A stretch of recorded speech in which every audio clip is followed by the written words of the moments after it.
Como adorar a Deus na guerra. Adorar o Senhor na guerra. Josafá, quando ele está diante dessa situação, ele tinha aqui 35 anos, ele reinou por 25 anos. No reino de Judá, ele era filho de Asa, e agora ele está diante de uma situação onde vem 3 grandes inimigos. Inimigos esses que eram parentes de Judá e de Jerusalém. Vem os amonitas, vem os moabitas, que são os descendentes de Ló. Os amonitas e os moabitas, que são os filhos lá das filhas de Ló, os filhos do incesto. E também vem um outro reino que são de Edom, que são os descendentes de Esaú. Vem esses 3 grandes, o exército que vem contra eles, e a Bíblia vai dizer que eram numerosos, e eles vêm dizendo que vão invadir Judá e tomar o reino de Josafá. E quando ele ouve essa notícia, vai dizer a Bíblia que Josafá temeu, Josafá ficou com medo. E aí eu vou dizer para você, o medo, quando a gente recebe notícia, quando a gente está apreensivo, o medo, ele nos paralisa. O medo, ele tem a capacidade, vai dizer a psicologia, e é verdade. O medo, ele nos paralisa, ele nos deixa aprisionados, ele nos deixa sem reação alguma. Quando você recebe uma ligação que você está ansioso, quando você recebe um diagnóstico, quando alguém te fala assim, está uma situação assim, que esses dias eu ouvi uma pessoa me dizer, olha, a pessoa me chamou para conversar, já não estava muito bem no relacionamento, falou, a gente precisa conversar. Pronto, falou, precisa conversar, a pessoa não come mais, não bebe mais, fala, meu Deus, o que eu fiz? Começa a pensar lá de quando estava dentro da barriga da mãe, não respira.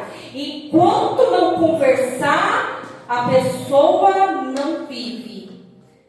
Por quê? Porque ela está ansiosa, está com medo. Por que quer conversar comigo? Vai terminar comigo, vai acabar comigo. Oh, meu Deus, o que eu fiz? A gente precisa conversar.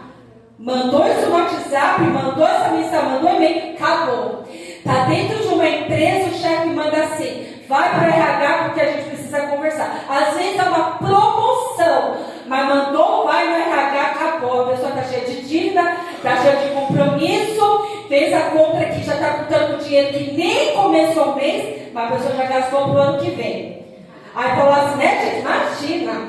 Aí a gente fala assim, meu Deus, o RH me chama, meu Deus do céu. O medo nos paralisa, o medo.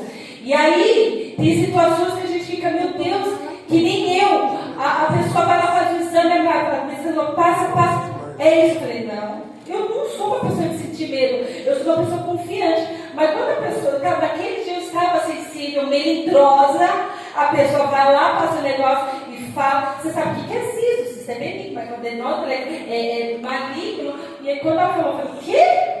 A pessoa, ninguém é especialista, ela nem pode, não tem ética, não pode.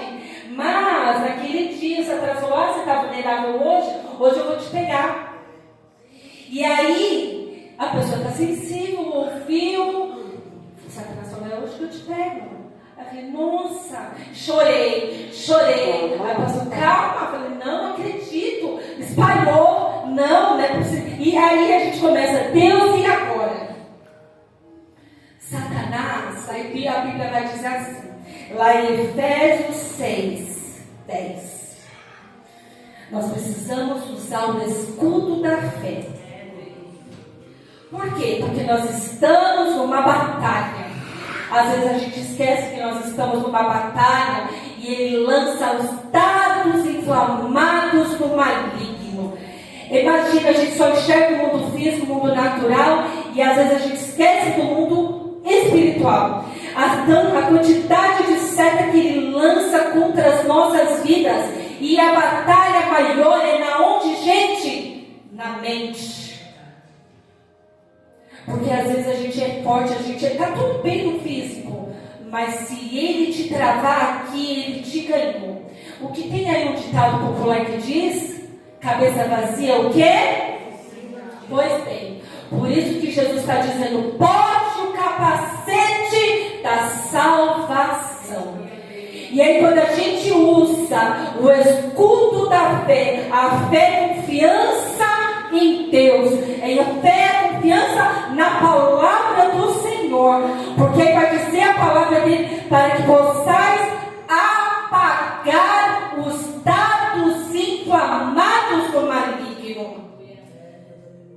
Porque nós precisamos apagar. Deus está dizendo, a seta vai ser lançada, Satanás vai lançar a seta, mas você precisa usar o escudo da fé, para que você possa apagar esse dardo inflamado do maligno através do escudo da fé. Quando vir a seta, você esteja afiado com a palavra.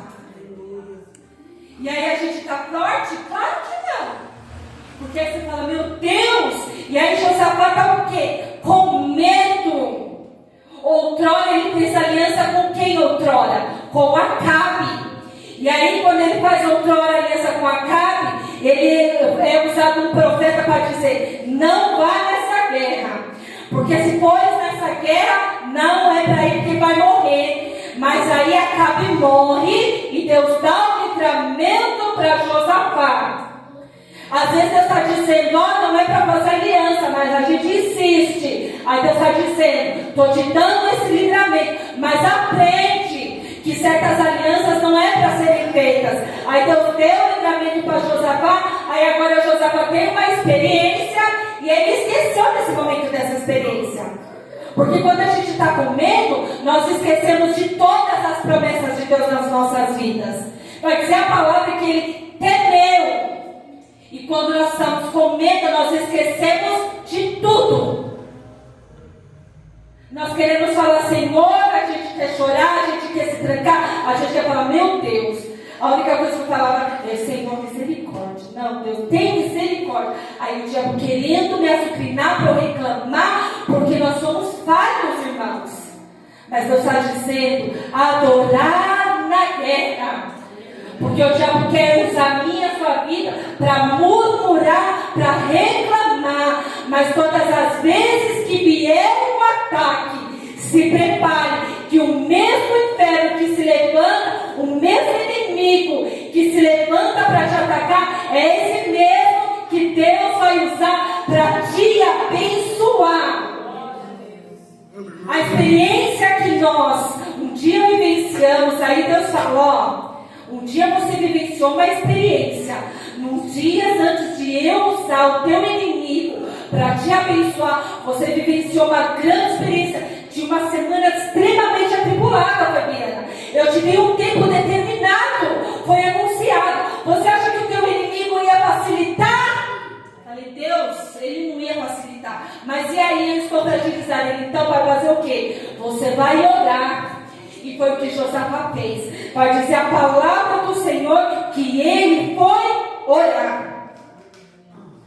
Vai dizer a Bíblia que Josafá foi orar. E aí vai dizer a Bíblia que ele não foi orar sozinho. Ele foi orar com a congregação. Porque tem momentos que vai dizer a Bíblia que a gente precisa orar sozinho no quarto. Entra no teu quarto e ora em secreto, e o teu Pai te recompensará também. Mas nesse momento é necessário que nós oremos em congregação.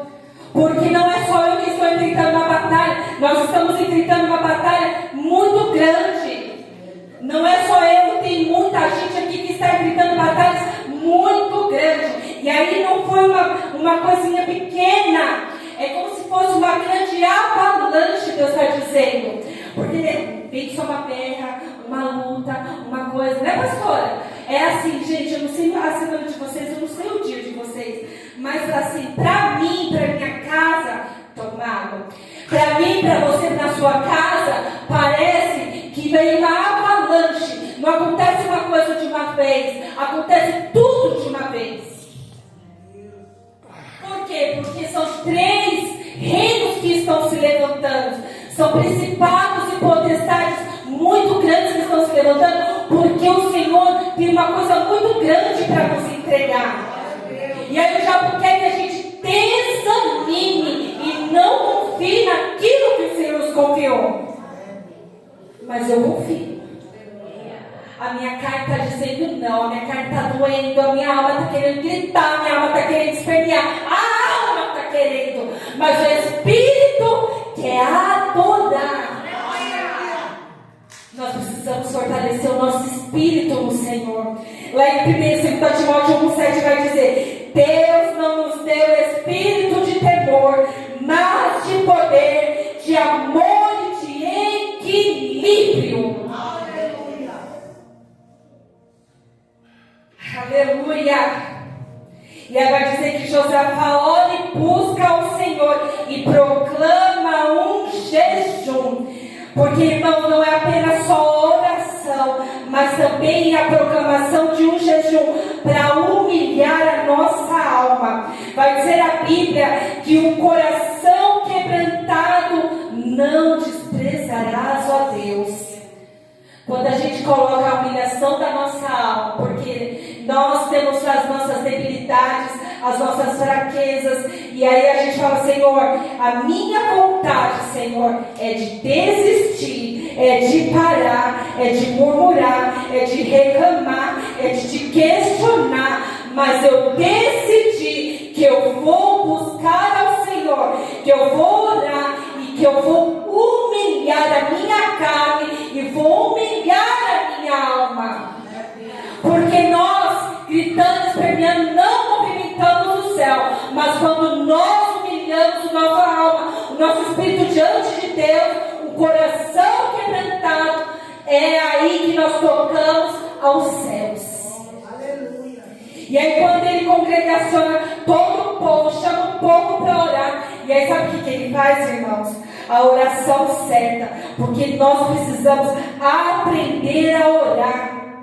E aí eu vou ensinar você, porque eu preciso aprender, e todas as vezes eu falo: Senhor, eu quero aprender a orar. Como que aprende a orar, pastor? Eu vou te ensinar. Aqui ele está dizendo a oração dele: Senhor, meu Deus e meu Pai, o Senhor que está nos céus e na terra, reconheça a soberania de Deus, o poder de Deus. Senhor, eu não sei a minha estratégia, eu não tenho força, mas eu sei que o Senhor é soberano, eu sei que o Senhor é poderoso, eu não sei por onde começar, mas eu sei que o Senhor está no controle de todas as coisas. Reconheça o poder de Deus, força e poder estão em tuas mãos, e não há ninguém que possa se opor a ti. E aí ele entrega toda a causa nas mãos do Senhor. E aí ele vai dizer: Senhor, não é a mim que estão aprontando, é o Senhor. E aí vai dizer que ele fala: Senhor, existe uma promessa, e essa promessa não foi eu quem fiz, essa promessa foi o Senhor.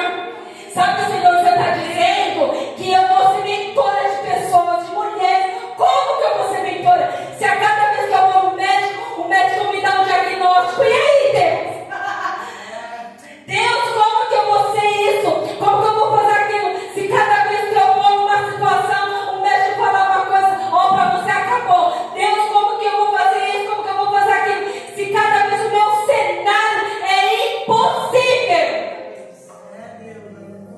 Entrega a responsabilidade da palavra, da promessa na mão de Deus. Sabe por quê? Porque Deus é avalista da palavra dele, e aquilo que ele fala, ele cumpre. Você pode ter esquecido por conta dos problemas, da luta, mas ele vai cumprir. E aí quando a gente fala: Senhor, foi o Senhor que me prometeu. Deus, eu não tenho condições de sair de onde eu moro, eu não tenho condições, mas foi o Senhor que falou que eu ia mudar de lá. Deus, o Senhor falou que ia me dar um carro para eu dirigir. Eu renovei a minha carta, o primeiro passo eu dei, mas aí o Senhor falou que vai me dar um carro, está na tua mão, a promessa é tua. Deus, o Senhor falou que eu vou viajar para as nações, eu já vou te dar no meu passaporte, cumpre a tua promessa. Deus, ele é a avalista da palavra dele. Você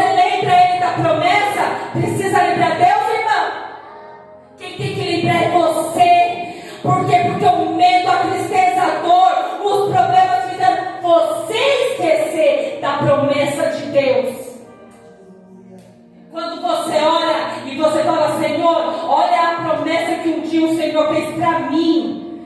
Olha que eu quero trazer a lembrança de todas as promessas que o Senhor fez para mim. Por quê? Porque eu já esqueci. Quem esqueceu foi eu. Não é o Senhor, quem esqueceu foi eu. Mas eu já quero trazer a lembrança. E quando você vai colocando na responsabilidade de Deus, você está dizendo, quem está lembrando é você. Porque eu sei o que eu te prometi. E aí Josafá está colocando, Senhor, olha, Senhor, eu estou colocando tudo isso aqui diante de Ti. E aí vai dizer, Senhor, eu não sei por onde eu começo, eu não sei por onde eu vou, eu não tenho estratégia, mas os nossos olhos estão postos em Ti. A minha confiança está no Senhor.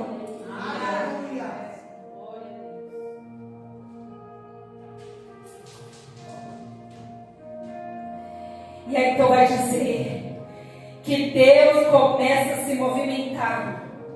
E nesse momento, o Espírito do Senhor vem sobre Jaziel. E aí ele vai dizer que através desse servo, o Senhor vai dizer, escutem todos, ó Judá e Jerusalém, e tu, ó rei, assim diz o Senhor, não tenha medo. Por que a gente tem? Deus já sabe que você está com medo. Não tenha medo e não fique desanimado. Por quê? Porque você já está desanimada.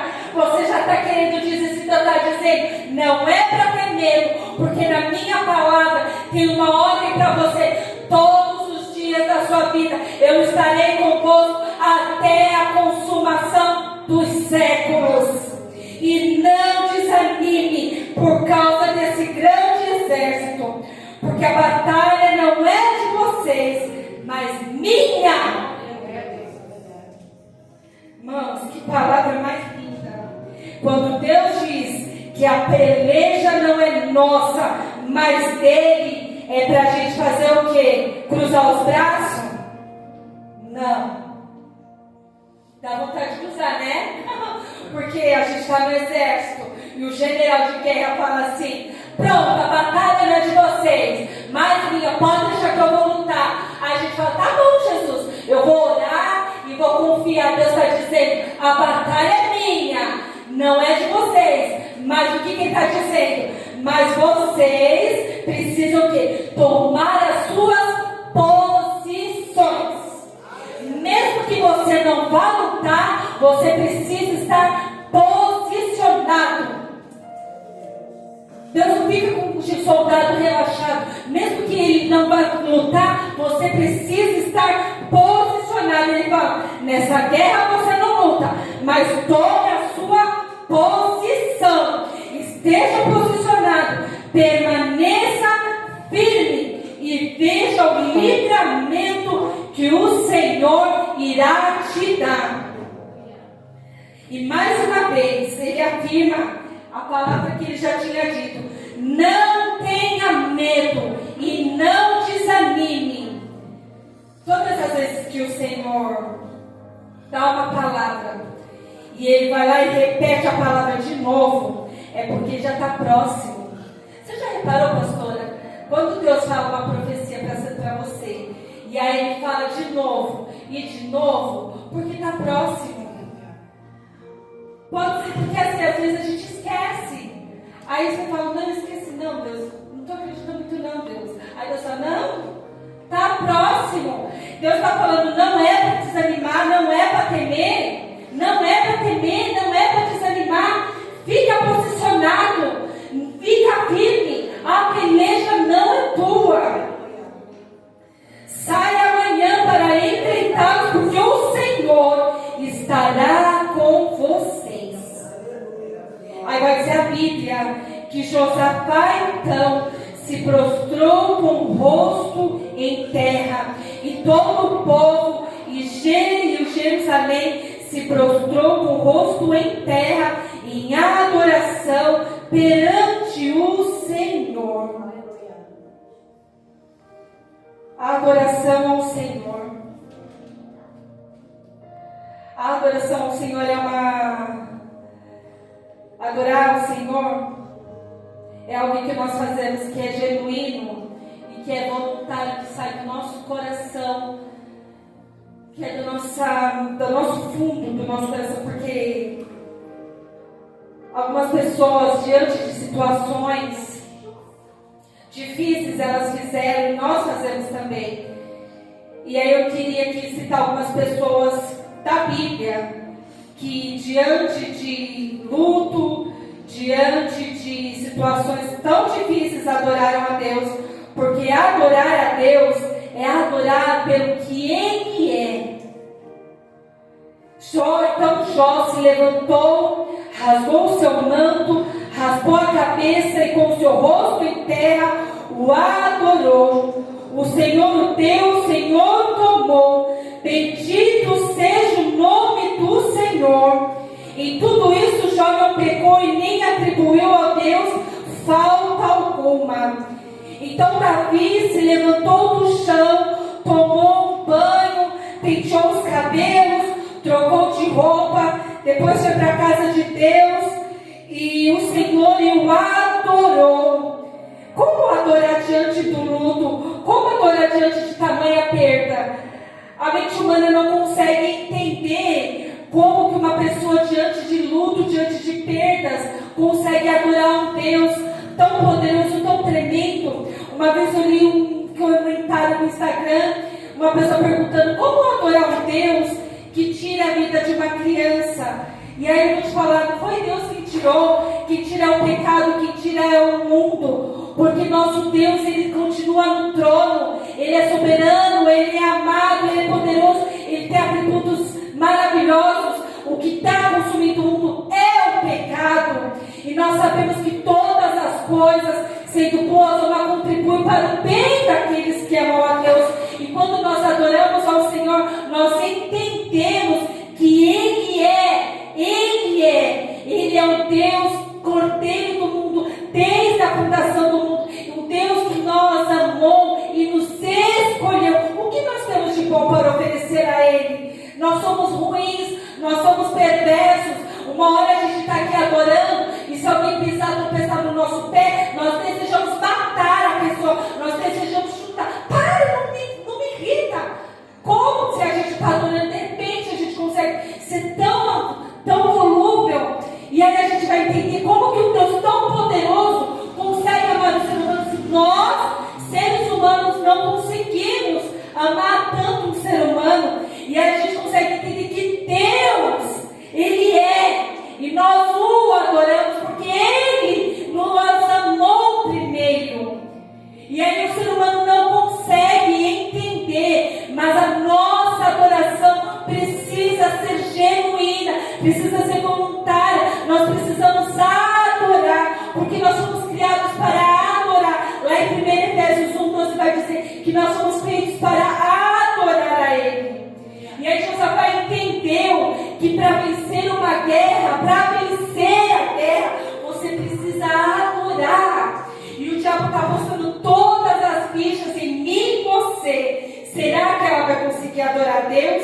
Será que agora ela vai conseguir adorar a Deus?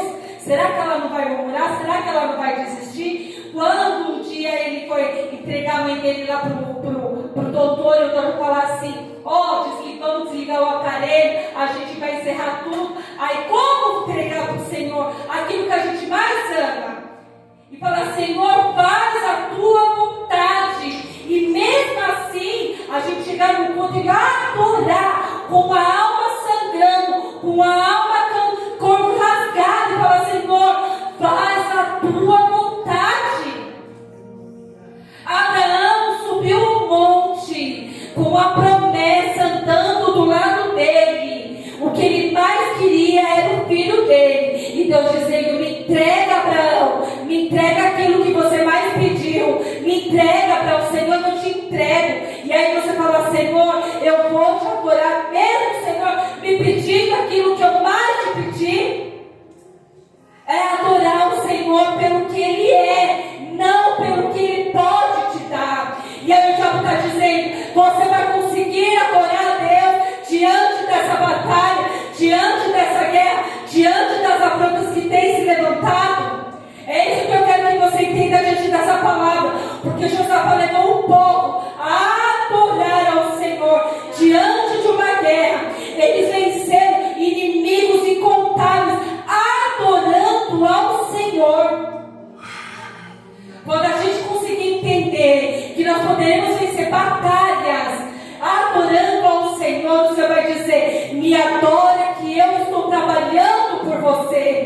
Porque vai dizer a Bíblia aqui, eu já vou encerrando, que enquanto eles adoravam, os inimigos iam se matando. Enquanto eles adoravam, eles não precisaram lutar. Enquanto eles adoravam, o exército estava posicionado. Mas enquanto os levitas iam adorando, sabe o que eles adoravam? Olha o que eles falavam o tempo todo: louvai ao Senhor, porque a sua bondade dura para sempre. Louvai ao Senhor, porque a sua bondade dura para sempre. Aí tem aquele louvor: eu cantarei a bondade de Deus. É a mesma coisa, é você acordar todo dia, mesmo que doa, mesmo que lute, mesmo que sofra, você fala: eu cantarei a bondade de Deus. Você querendo desistir, você vai dizer: eu cantarei a bondade de Deus. Aí o diabo vai dizer: eu quero, você vai parar. Não, eu cantarei a bondade de Deus. E aí Deus está dizendo: enquanto você me adora, eu estou vencendo os teus inimigos.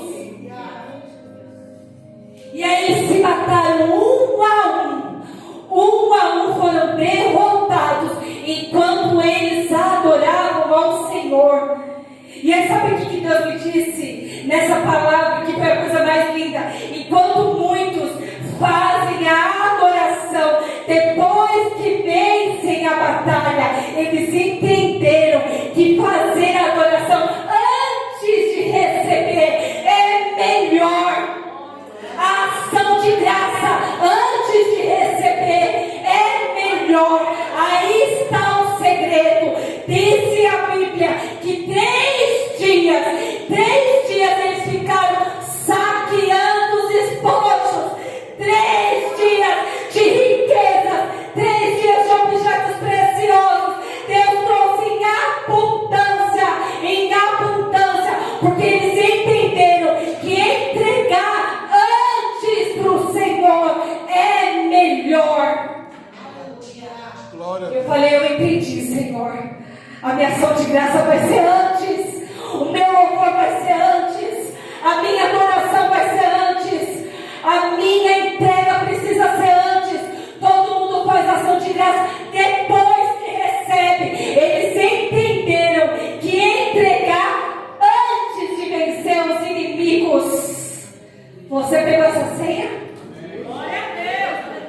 O Senhor trouxe em abundância, tamanha foi a riqueza e a abundância que eles não conseguiam pegar tudo.